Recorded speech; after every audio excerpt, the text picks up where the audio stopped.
Il est 20 h, c'est l'heure de vous informer. Voici les titres de l'actualité de ce vendredi 26 janvier. Ils apprennent à se familiariser avec le palais du peuple. Les nouveaux députés ont commencé leur identification. Et Hakim Banteke se fissure, les érosions divers lieux, les battent en plein l'absence totale de l'électricité. Les Koulouna, mis hors d'état de nuire, ils ont été présentés au commissariat provincial de la police nationale congolaise avant de les confronter avec leur juge légal. Voilà tout pour les titres. Et justement, le chef de l'État, Félix-Antoine Tshisekedi Tshilombo, vient de signer une série d'ordonnances portant nomination de quelques ambassadeurs et ordonnances portant ratification des conventions. Nous avons sur ce plateau Joseph Oscar Mbalkaï. Bonsoir Joseph Oscar. Bonsoir Sandra. Nous serons à toi tout à l'heure. Merci. Mesdames et messieurs, bonsoir et très heureuse de vous retrouver à travers cette grande édition d'information sur la chaîne nationale. C'est le tout premier conseil des ministres après l'investiture du chef de l'État Félix-Antoine Tshisekedi Tshilombo et le dernier pour les membres du gouvernement élus. Ils sont appelés à siéger à l'Assemblée nationale et plusieurs autres points ont été inscrits à l'ordre du jour. Regardez. C'est sans nul doute la dernière marche dans ce couloir de la Cité de l'Union africaine pour la plupart des membres du gouvernement Sama 2. La 122e réunion du Conseil des ministres ce vendredi 26 janvier 2024, présidée par le chef de l'État Félix-Antoine Tshisekedi Tshilombo, est la dernière rencontre de l'exécutif national dans sa configuration originelle de 59 membres. Cette équipe gouvernementale, dont le Premier ministre Samalou Konde, 4 des 5 vice-premiers ministres et plusieurs ministres et vice-ministres, devra siéger dès ce vendredi 29 janvier 2024 à l'Assemblée nationale à l'occasion de l'ouverture de la session extraordinaire pour valider leur mandat. Seuls 20 membres du gouvernement ne sont pas concernés par le mandat électif. Comme la semaine dernière, les 3 autres ministres dont les résultats étaient invalidés par la CENI n'ont pas été aperçus dans la salle du Conseil des ministres. La question que tout le monde se pose, c'est de savoir quelle sera la configuration du gouvernement central dès l'ouverture de la session parlementaire le 29 janvier. Le sujet sera certainement au centre des discussions de cette 122e réunion. Le compte-rendu du porte-parole du gouvernement va certainement apporter des réponses plus précises. Pour rappel, c'est depuis le 24 mars 2023 que le gouvernement Sama 2 a été formé à la suite d'un remaniement ministériel.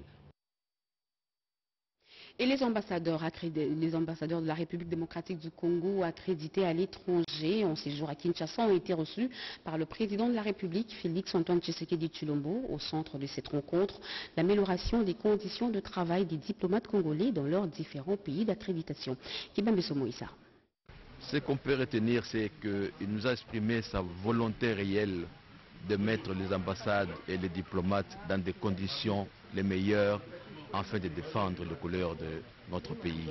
Clair, c'est qu'il y aura un grand programme pour la réhabilitation et modernisation des ambassades et chancelleries là où nous en avons, programme d'acquisition des ambassades et résidences là où nous sommes locataires, et aussi programme de construction des ambassades et chancelleries dans des pays où nous avons des terrains assez grands. Donc le gouvernement va prendre un programme afin de mettre toutes les ambassades dans des conditions optimales pour rendre le service que nous avons demandé afin de donner au monde une nouvelle image de la RDC qui est en train de remonter aujourd'hui. Les doléances ont été présentées par le porte-parole que j'ai été. Et ils sont les mêmes pour tout le monde et le président a été très attentif et il a pris note et il a promis de répondre à toutes les préoccupations des ambassades afin de les mettre dans des conditions optimales pour travailler et défendre les couleurs de la RDC à travers le monde. Et Et lundi 29 janvier prochain, les députés élus et réélus vont se réunir au Palais du Peuple pour une session extraordinaire. Les élus du peuple de la 4e législature se font déjà identifier. Une opération qui va se poursuivre jusqu'à l'ouverture de la session extraordinaire. Si les anciens qui sont réélus vont retrouver les chemins de l'hémicycle, les nouveaux élus vont découvrir les méandres du mandat d'un parlementaire. Sylvie Moembo et Guy Kitoko. Conformément au règlement intérieur qui régit la Chambre basse du Parlement, l'Assemblée nationale s'est réunie de plein droit en session extraordinaire le 15e jour, suivant la proclamation des résultats des élections législatives par la Commission électorale nationale indépendante. Les nouveaux comme les anciens élus qui s'identifient pour la nouvelle session extraordinaire consacrée à l'installation du bureau d'âge se sont exprimés sur les matières qu'ils jugent essentiellement prioritaires pour cette nouvelle législative. Cette session, nous la voulons quand même spéciale. C'est une session qui connaîtra sûrement un bond en termes de qualité et de quantité pour la production législative. Mais également, nous sommes décidés à accompagner le chef de l'État, son Excellence Félix Antoine Tshisekedi Tshilombo, dans la bonne gouvernance. Oui, à toutes les femmes, c'est d'être courageuses, de se jeter à l'eau, parce que nombreuses ne se donnent pas à la politique et elles pensent que la politique est faite uniquement pour les hommes. Or, la Constitution accorde le droit à tout citoyen, toute citoyenne de la RDC, de briguer un mandat électif. Et ce que vous pouvez attendre de l'honorable Mbindoulé, c'est le renforcement du contrôle parlementaire. Vous savez, ce pays a déjà des lois qu'il faut, mais ce qui nous manque, c'est le contrôle parlementaire, la rigueur. Je viens de faire l'identification comme tout député. C'est vraiment important que je m'arrête à ça. Je n'ai pas de commentaires à faire. C'est lundi 29 janvier 2024. Les élus nationaux entrants vont s'habituer aux allées historiques du Palais du Peuple et au souffle de la démocratie que ce temple inspire. Lors de son séjour à Kinshasa pour assister à l'investiture du président de la République Félix Antoine Tshisekedi Tshilombo, le président de la Gambie a visité la chancellerie de son pays à Kinshasa. Les détails dans son reportage. Arrivé à Kinshasa dans la journée du vendredi 19 décembre 2024, à bord d'un jet privé, le président gambien, son Excellence Adama Barrow, accompagné de son épouse, a été accueilli à sa descente d'avion par le Premier ministre Jean-Michel Samaloukoundé et le ministre de l'Urbanisme et Habitat Pius Mwabelou, les responsables de la police et des FARDC, ainsi que de l'ambassadeur itinérant de la République de Gambie en RDC, son Excellence Kamika Chama, qui a été cordialement salué par le président Barrow. Les jours même de son arrivée, se sentant comme chez lui à Kinshasa, le président Adama Barrow et son épouse ont rendu visite d'amitié à l'ambassadeur itinérant Kamika Chama dans sa résidence de Macampagne dans la commune de Ngalema. Dans une ambiance de joie empreinte de cordialité, le couple présidentiel gambien a partagé les dîners offerts en leur honneur. Outre le couple Kachama, le Premier ministre honoraire Sami Badibanga, le ministre des Finances Nicolas Kazadi et son épouse, le ministre du Numérique Eberand Kolongele et son épouse, la ministre des Justice et Garde des Sceaux Rose Mutombo Kessé, ainsi que certains Gambiens résidant au Congo et les membres de sa délégation étaient tous de la partie. Il y a lieu de retenir que la Gambie est un pays de l'Afrique de l'Ouest incrusté dans le Sénégal avec une ouverture sur l'océan. Indépendant depuis 1965 avec une superficie de 11 300 km. La Gambie compte 2 300 000 habitants. Sa capitale, Banjul, et son économie reposent essentiellement sur l'agriculture et le tourisme. Il est d'Alan gambien et sa monnaie. En RDC, la République gambienne est représentée par son ambassadeur itinérant Kamika Chama Mouteba.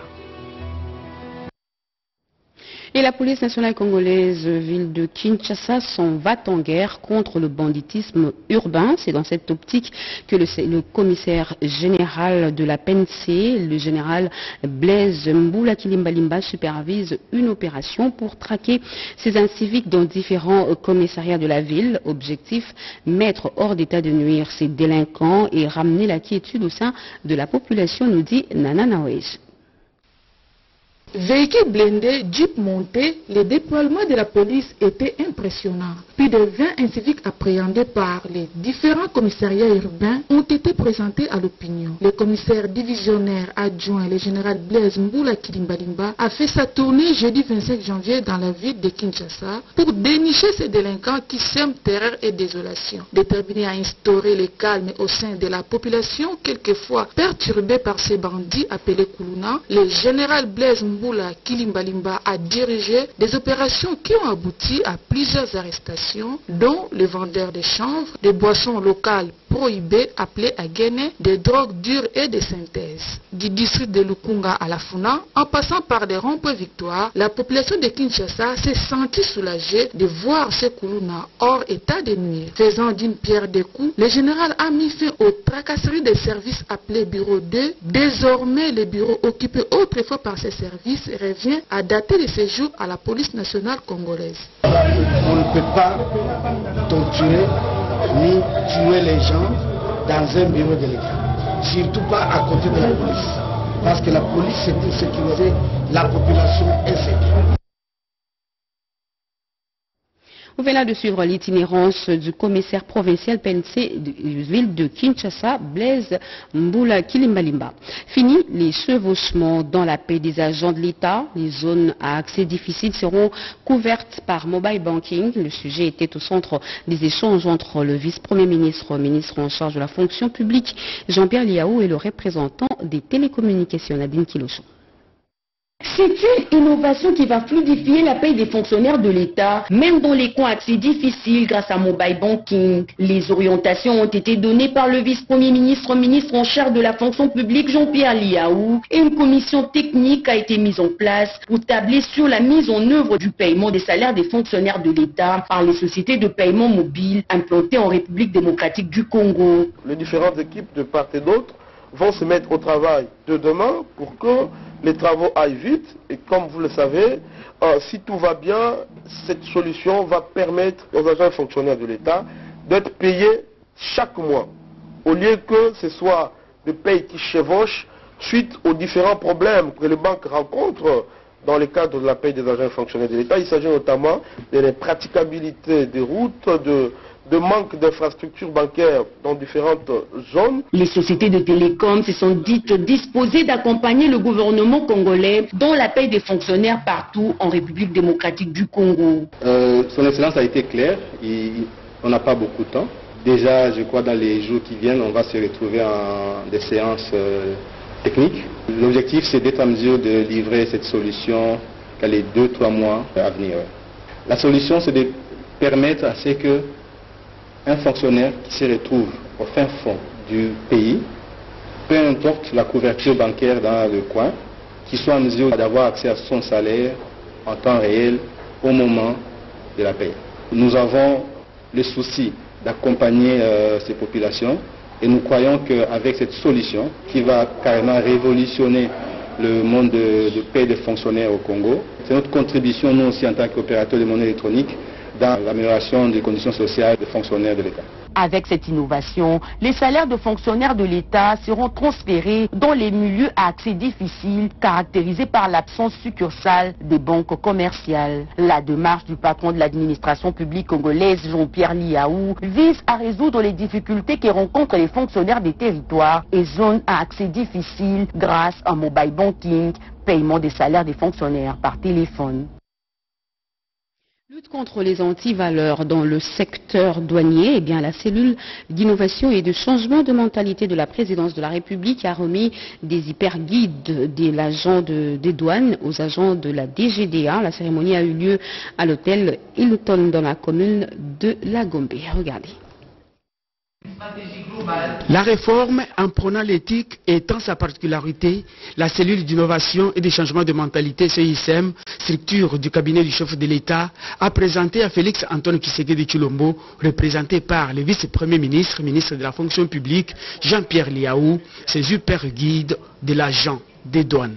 Cette activité intervient à l'occasion de la Journée internationale de la douane, célébrée le 26 janvier de chaque année. Dans son discours des circonstances, le directeur général de la DGDA a félicité le président de la République pour sa réélection qui permet de consolider les acquis de la douane. Je rends un vibrant hommage avec l'expression de toute ma déférence au président de la République, chef de l'État, son Excellence, M. Félix Antoine Tshisekedi Tshilombo, pour sa brillante et historique réélection à la tête de notre pays.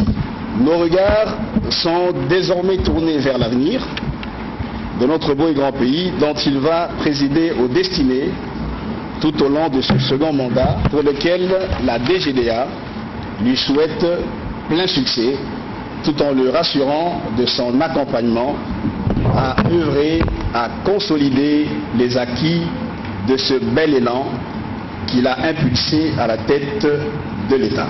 Prenant la parole à son tour, le ministre des Finances Nicolas Kazadi a loué les exploits de la DGDA durant l'année 2023 tout en l'appelant à réfléchir davantage afin de donner au chef de l'État les moyens de réaliser sa vision pendant ce deuxième mandat. Pour Jacques Kangoudia, coordonnateur de la cellule d'innovation et de changement de mentalité, les hyper guides de l'agent des douanes sont des outils d'éthique et de lutte contre la corruption et anti-valeurs, cheval de bataille du président de la République. Les hyper guides sont de recueils de textes servant de principes directeurs ordonnés, regroupant les différentes matières faisant partie de la branche douanière.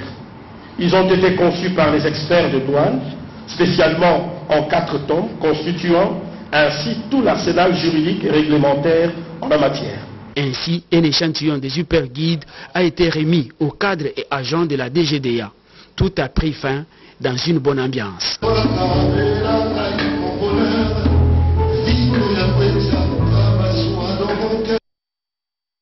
Impact socio-économique de la guerre en Ukraine et le développement des stratégies énergétiques et alimentaires résilientes au choc en République démocratique du Congo, c'est l'intitulé de l'atelier ouvert ce matin à Kinshasa par le vice-premier ministre, ministre en charge de l'économie nationale, Lédéa Limbalaga.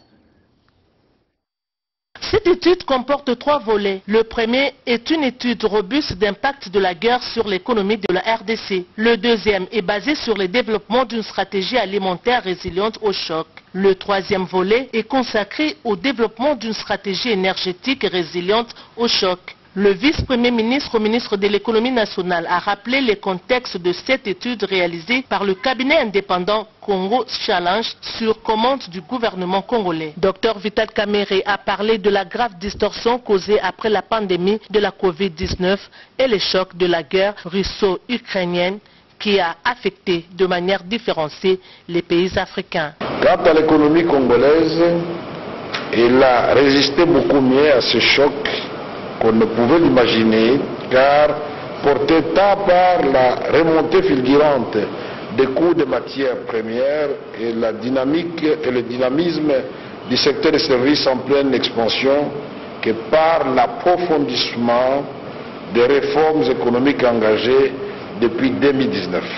L'étude présente des pistes de solutions pour prévenir ce genre de situations à l'avenir. Un accent a été mis sur le secteur agricole. Le coordonnateur résident du système des Nations Unies en RDC, Bruno Le Marquis, a salué les efforts du gouvernement à l'appui technique des agences des Nations Unies dont le PNUD, l'ONU-FAM et le FAO dans ces processus. Bruno Le Marquis a encouragé le gouvernement congolais à mettre en œuvre les recommandations de cette étude. À la Direction générale des impôts, d'ici février, un dispositif électronique fiscal sera mis en application, une belle manière de concrétiser la dématérialisation des procédures. Nicolas Kazadi, ministre des Finances, vient de présider la première session du comité de pilotage de la facture normalisée. Edith Chala.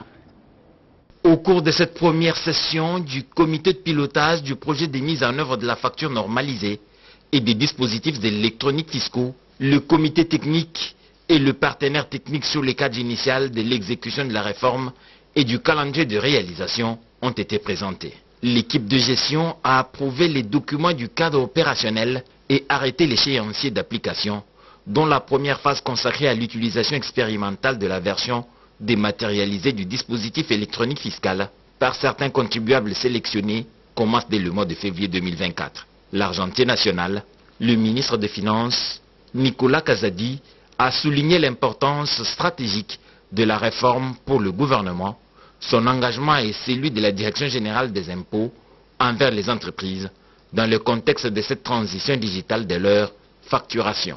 Il a assuré que toutes les dispositions nécessaires sont prises pour un accompagnement et une assistance des firmes dans le but de garantir une transition numérique réussie et bénéfique. Cette réforme s'inscrit dans la vision globale du gouvernement de moderniser le système fiscal en vue de le rendre plus transparent, équitable et résilient face aux enjeux contemporains. Le numéro 1 des finances, l'argentier national, a réaffirmé sa détermination en faveur de l'innovation et de l'amélioration continue des systèmes et pratiques d'affaires de la République démocratique du Congo. Au FPI, le nouveau directeur général adjoint est déjà aux affaires. Djena Masiala, c'est son nom. Il a pris possession de son bureau cet après-midi au terme d'une cérémonie de remise reprise avec son prédécesseur Alain Bikaï. C'est une nouvelle page qui s'écrit au Fonds de promotion de l'industrie FPI. Madame Djena Masiala Landou devient le numéro 2 du FPI. Au cours de cette cérémonie de prise de fonction, le directeur général Bertin Moudi Moutisekedi, tout en souhaitant la bienvenue à son adjointe, a insisté sur la nécessité de consolider les acquis et les efforts entrepris par les FPI au cours de l'année 2023 qui vient de s'achever et de travailler dans l'unisson pour les perspectives meilleures. Nous l'accueillons dans notre établissement public. Nous voulons qu'elle puisse s'aligner sur ce que vous avez dit tout à l'heure, sur la nouvelle vision que le président de la République voudrait en tout cas imprimer à la marche globale des pays. Représentant les ministres de l'Industrie à cette cérémonie, le directeur des cabinets Jean-Didier KVC a remercié les chefs de l'État pour ses pas de plus marqués dans la parité au sein de l'équipe dirigeante du FPI. Prenant la parole, Djena Masiala Landou a remercié le président de la République pour la confiance placée en elle et a promis aux cadres et agents du Fonds de promotion de l'industrie toute sa collaboration pour le bon fonctionnement de cet établissement public. Signalons que Djena Masiala Landou a été nommé à la suite de l'ordonnance présidentielle du 12 décembre 2023 portant nomination de nouveaux mandataires au sein de quelques entreprises publiques. Et dans le secteur des mines, un canevas clair pour 2024 a été élaboré dans le cadre d'un projet d'appui au bien-être alternatif des enfants et jeunes impliqués dans la chaîne d'approvisionnement du cobalt. Le comité de pilotage de ce projet s'est réuni aujourd'hui à Kinshasa. Cédric Enina nous en parle. Il s'agit de la première session ordinaire 2024 du comité de pilotage du projet d'appui au bien-être alternatif des enfants et jeunes impliqués dans la chaîne d'approvisionnement du cobalt, Pabea Cobalt. Projet initié en 2019 par le chef de l'État Félix-Antoine Tshisekedi et qui s'articule sur deux axes.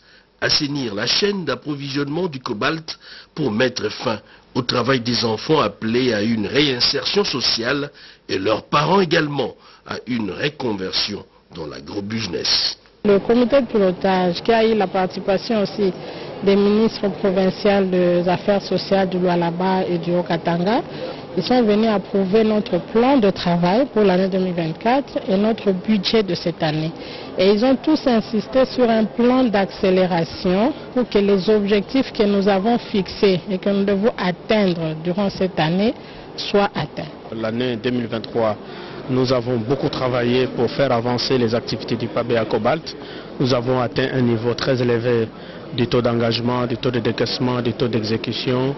Et maintenant, nous étions là en train de valider le PTBA 2024 du Pabea Cobalt. Et le niveau d'exécution qu'on a eu en 2023 est très satisfaisant.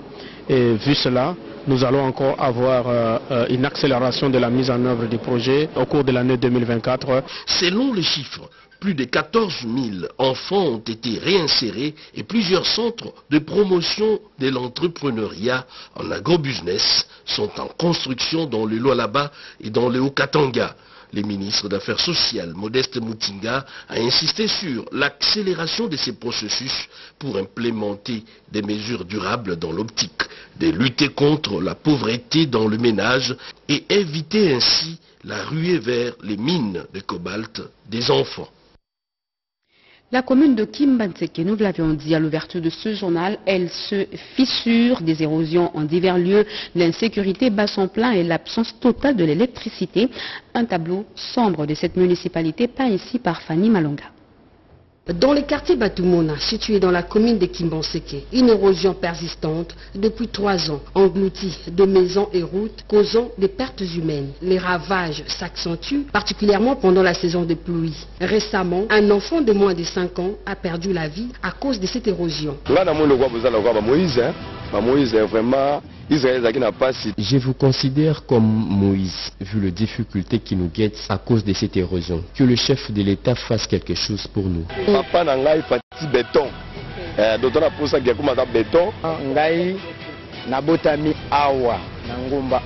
C'est une route qui va de Terre Jaune à Pascal. Beaucoup sont morts et des familles se sont retrouvées sans abri à cause de cette érosion. Ce qui est aberrant, nos enfants ne connaissent ni moto ni voiture dans ces coins. Nous sommes à 200 mètres de la Rimabanza, route Mokali. Vers 18 h, la population souffre pour passer cette érosion à cause de l'insécurité. Nous avons besoin de l'aide auprès de personnes de bonne volonté ainsi que du gouvernement congolais.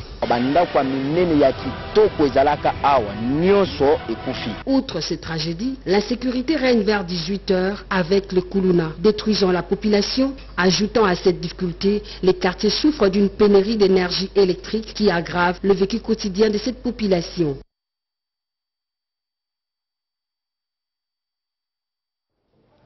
Et la Haute École de Commerce a organisé une journée pédagogique ce vendredi à l'intention des nouveaux étudiants qui ont choisi de parfaire leurs études dans cet établissement. Une trouvaille du comité de gestion pour permettre aux apprenants de suivre la ligne de conduite de cette école de commerce. Sylvie Moembo. La Haute École des commerces, institution spécialisée dans la formation des futurs cadres congolais pour une gestion efficiente et orthodoxe dans les secteurs économiques, financiers et commercial. Cet alma mater a ouvert ses portes ce vendredi 26 janvier 2024 aux nouveaux étudiants pour qu'ils s'imprègnent surtout des modalités de gestion et la ligne de conduite à suivre tout au long de leur cursus universitaire. À cette occasion, les membres du comité de gestion que conduit le professeur Edson Nyonsaba ont été présentés devant la communauté estudiantine. C'est pourquoi je profite de cette occasion pour réitérer, faire mon appel à toute la communauté de la HEG Kinshasa de prendre au sérieux cette dynamique de croissance, de l'émergence, du travail de qualité qui nous caractérise. Nous avons une volonté de faire la référence, pas seulement dans notre pays, mais en Afrique, pourquoi pas dans le monde. Je voudrais dire que nous avons une chance particulière à l'avènement de la reconduction du chef de l'État, le président de la République, Félix Antoine Tshisekedi. Nous avons un leader visionnaire qui va encore nous aider à travailler dans un contexte de développement, de l'émergence, de l'excellence et de l'efficience. Avec cette journée pédagogique, la Haute École des commerces veut imprimer une culture scientifique afin de rapprocher le comité de gestion et les nouveaux étudiants.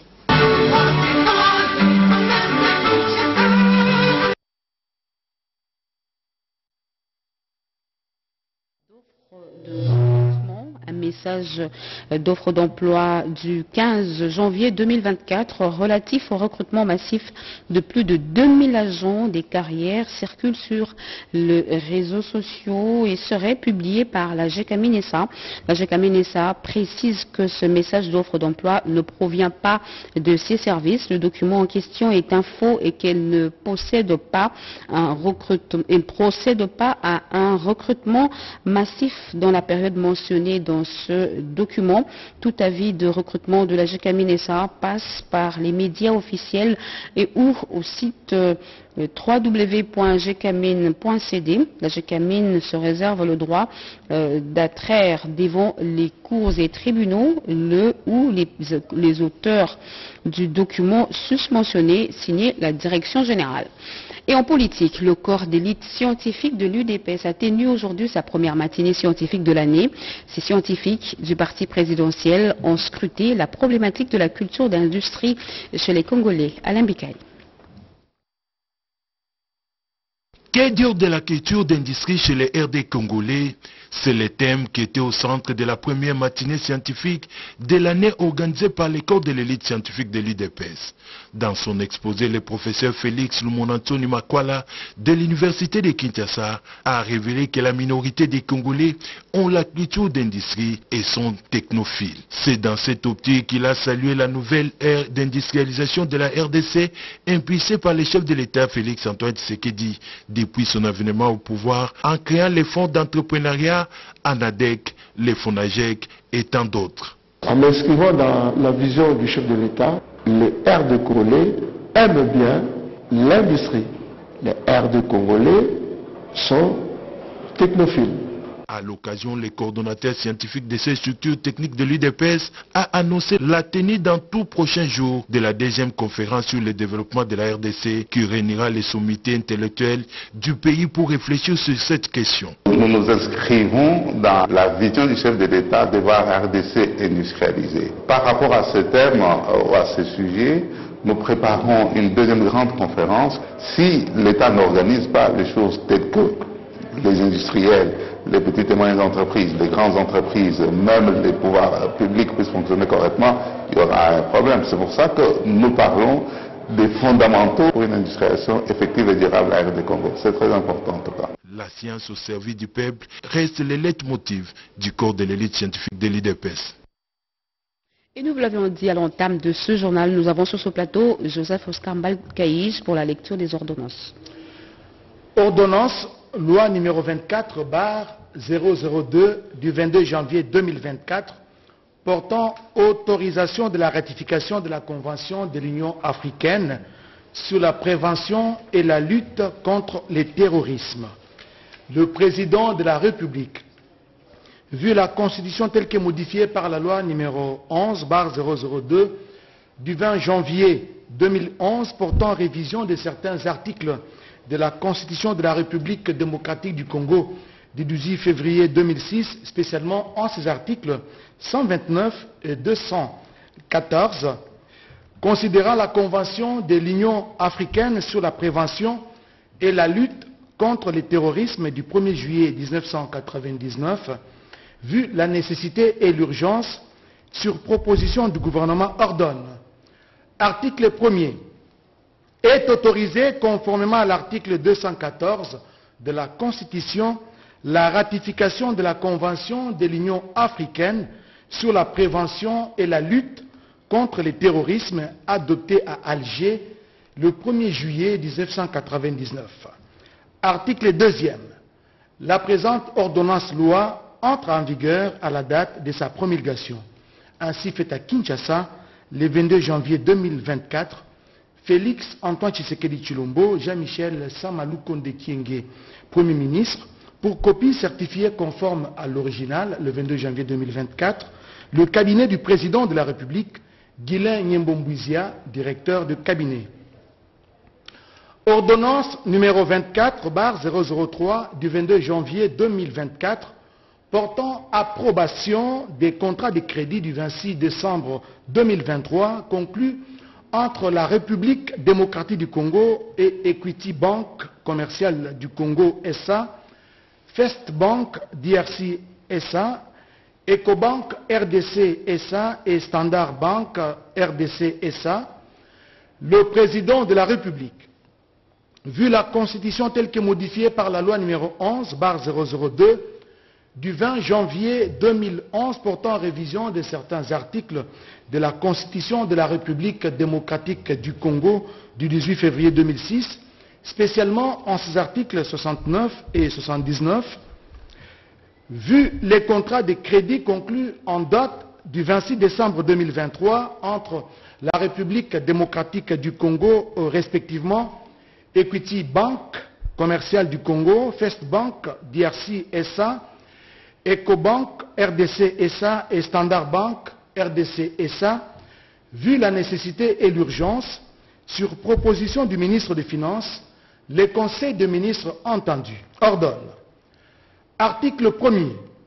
Sont approuvés dans leurs termes respectifs ci-dessous les contrats des Equity Bank commerciale du Congo du 26 décembre 2023 pour la mise à disposition d'un crédit d'un montant de 80 millions de dollars américains. Le contrat de crédit First Bank DRC SA du 26 décembre 2023 pour la mise à disposition d'un crédit d'un montant de 20 millions de dollars américains. Le contrat de crédit EcoBank RDC SA du 26 décembre 2023 pour la mise à disposition d'un crédit d'un montant de 13 500 000 dollars américains. Le contrat de crédit Standard Bank RDC SA du 26 décembre 2023 pour la mise à disposition d'un crédit d'un montant de 10 millions de dollars américains. Article 2e. La présente ordonnance sort ses effets à la date de sa signature, ainsi faite à Kinshasa, le 22 janvier 2024. Félix Antoine Tshisekedi Tshilombo, Jean-Michel Samalukonde Kyenge, Premier ministre, pour copie certifiée conforme à l'original le 22 janvier 2024, le cabinet du président de la République, Guilain Nyembombouizia, directeur de cabinet. Ordonnance loi numéro 24/003 du 26 janvier 2024 portant autorisation de la prorogation de l'état de siège sur une partie du territoire de la République démocratique du Congo. Le président de la République, vu la Constitution telle que modifiée par la loi numéro 11/002 du 20 janvier 2011 portant révision de certains articles de la Constitution de la République démocratique du Congo du 18 février 2006, spécialement en ses articles 85, 129, 144 alinéa 5, 145 et 221, vu la nécessité et l'urgence, sur proposition du gouvernement délibéré en Conseil des ministres, ordonne. Article 1er. Est autorisé conformément à l'article 144 alinéa 5 de la Constitution pour une période de 15 jours prenant cours le 27 janvier 2024, la prorogation de l'état de siège proclamé par l'ordonnance numéro 21/015 du 3 mai 2021. Article 2e. Sont abrogées toutes les dispositions antérieures contraires à la présente ordonnance loi. Article 3e enfin. La présente ordonnance loi entre en vigueur à la date de sa promulgation. Faite à Kinshasa le 26 janvier 2024, Félix Antoine Tshisekedi Tshilombo, Jean-Michel Samalukonde Kyenge, Premier ministre, pour copie certifiée conforme à l'original le 26 janvier 2024, le cabinet du président de la République, Guilain Nyembombouizia, directeur de cabinet. Ordonnance numéro 24/004 du 22 janvier 2024 portant nomination d'un ambassadeur extraordinaire et plénipotentiaire de la République démocratique du Congo auprès de la République orientale de l'Uruguay. Le président de la République, vu la Constitution telle que modifiée par la loi numéro 11/002 du 20 janvier 2011 portant révision de certains articles de la Constitution de la République démocratique du Congo du 18 février 2006, spécialement en ses articles 69, 79 alinéa 3, 81 alinéa 1er, alinéa 1er point 1 et 221, vu les dossiers administratifs de l'agent dont le nom est repris ci-dessous, vu la nécessité et l'urgence, sur proposition du gouvernement, ordonne. Article 1er. Est nommé ambassadeur extraordinaire et plénipotentiaire de la République démocratique du Congo près la République orientale de l'Uruguay, M. Daniel Marius Chibangu Kasonga Mubabinge. Article 2e. L'intéressé bénéficiera pour la durée de ses fonctions des indemnités et avantages prévu par l'ordonnance portant règlement d'administration relatif au corps des diplomates de la République. Article 3e. Sont abrogées toutes les dispositions antérieures contraires à la présente ordonnance. Article 4e enfin. Le vice-premier ministre, ministre des Affaires étrangères et francophonie est chargé de l'exécution de la présente ordonnance qui sort ses effets à la date de sa signature. Faite à Kinshasa, le 22 janvier 2024, Félix Antoine Tshisekedi Tshilombo, Jean-Michel Samalukonde Kyenge, Premier ministre, pour copie certifiée conforme à l'original, le 22 janvier 2024, le cabinet du président de la République, Guylain Nyembombouizia, directeur de cabinet. Ordonnance numéro 24/005 du 22 janvier 2024 portant nomination d'un ambassadeur extraordinaire et plénipotentiaire de la République démocratique du Congo auprès de la République du Chili. Le président de la République, vu la Constitution telle que modifiée par la loi numéro 11/002 du 20 janvier 2011 portant révision de certains articles de la Constitution de la République démocratique du Congo du 18 février 2006, spécialement ces articles 69, 79, alinéa 3, 81, alinéa 1er, point 1 et 221, vu l'ordonnance numéro 21/012 du 12 avril 2021 portant nomination des vice-premiers ministres, de ministres d'État, de ministres délégués et de vice-ministres tels que modifiés et complétés par l'ordonnance numéro 23/030 du 23 mars 2023, vu les dossiers administratifs de l'agent dont le nom est repris ci-dessous, vu la nécessité et l'urgence, sur proposition du gouvernement, ordonne. Article 1er. Est nommé ambassadeur extraordinaire et plénipotentiaire de la République démocratique du Congo près la République du Chili, M. Daniel Marius Chibangu Kasonga Mubambinge. Article 2e. L'intéressé bénéficiera pour la durée de ses fonctions des indemnités et avantages prévus par l'ordonnance portant règlement d'administration relatif au corps des diplomates de la République. Article 3e. Sont abrogées toutes les dispositions antérieures contraires à la présente ordonnance. Et enfin, article 4e. Le vice-premier ministre, ministre des Affaires étrangères et francophonie est chargé de l'exécution de la présente ordonnance qui sort ses effets à la date de sa signature. Ainsi fait à Kinshasa, le 22 janvier 2024, Félix Antoine Tshisekedi Tshilombo, Jean-Michel Samalukonde Kyenge, Premier ministre, pour copie certifiée conforme à l'original le 22 janvier 2024, le cabinet du président de la République, Guylain Nyembombouizia, directeur de cabinet.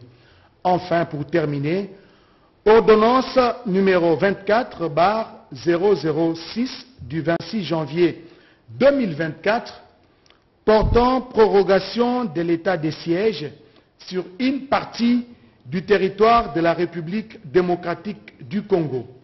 Le président de la République, vu la Constitution telle que modifiée par la loi numéro 11/002 du 20 janvier 2011 portant révision de certains articles de la Constitution de la République démocratique du Congo du 18 février 2006, spécialement en ces articles 61, 69, 79, 85, 144, 145 et 156 alinéa 2, vu l'arrêt sous R const 1550 du 6 mai 2021 de la Cour constitutionnelle siégeant en appréciation de la constitutionnalité de l'ordonnance numéro 21/016 du 3 mai 2021 portant mesure d'application de l'état de siège sur une partie du territoire de la République démocratique du Congo, vu la nécessité et l'urgence, les conseils des ministres entendus ordonnent. Article 1er. Est prorogé pour une période de 15 jours, prenant cours le 27 janvier 2024, l'ordonnance numéro 21/015 du 3 mai 2021, telle que complétée à ce jour, portant proclamation de l'état de siège sur une partie du territoire de la République démocratique du Congo. Article 2e. Sont abrogées toutes les dispositions antérieures contraires à la présente ordonnance. Article 3e enfin. Le Premier ministre, le vice-premier ministre, ministre de l'Intérieur, Sécurité et Affaires coutumières, le vice-premier ministre, ministre de la Défense nationale, ancien combattant, ainsi que le ministre d'État, ministre de la Justice et garde des Sceaux, sont chargés chacun en ce qui les concerne de l'exécution de la présente ordonnance qui sort ses effets à la date de sa signature. Fait à Kinshasa, le 26 janvier 2024, Félix Antoine Tshisekedi Tshilombo, Jean-Michel Samaloukonde Kyenge, Premier ministre, pour copie certifiée conforme à l'original, le 26 janvier 2024, le cabinet du président de la République, Guilain Nyembombouizia, directeur de cabinet. Merci beaucoup, Oscar Malkeij, pour la lecture de ces ordonnances. Fin de ce journal, mesdames et messieurs, mais avant de nous quitter, le rappel de titre. Lundi 29 janvier prochain, les députés élus et réélus vont se réunir au Palais du Peuple pour une session extraordinaire. Les élus du peuple de la 4e législature se sont déjà identifiés. Une opération qui va se poursuivre jusqu'à l'ouverture de la session ordinaire. Si les anciens qui sont réélus vont retrouver le chemin de l'hémicycle, les nouveaux élus vont découvrir les méandres du mandat parlementaire. Vous avez suivi le reportage dans ce journal. Mais également dans ce journal, nous vous avons proposé les tests d'érosion dans la commune de Kimbanséké. Cette commune qui se fissure des érosions en divers lieux, l'insécurité aussi basse en plein, l'absence de l'électricité. C'était là le tableau sombre que nous avons peint au cours de ce journal. Les Koulouna, mis hors d'état de nuire, ils ont été présentés au commissaire provincial de la PNC avant de les confronter à leur juge légal. Mesdames et messieurs, merci de nous avoir suivis. Merci à vous qui nous suivez à Kinshasa et partout ailleurs sur satellite. L'actualité continue sur nos antennes. Retrouvez à 23h Gaëtan Magalano. Excellent début de week-end à toutes et à tous. Au revoir.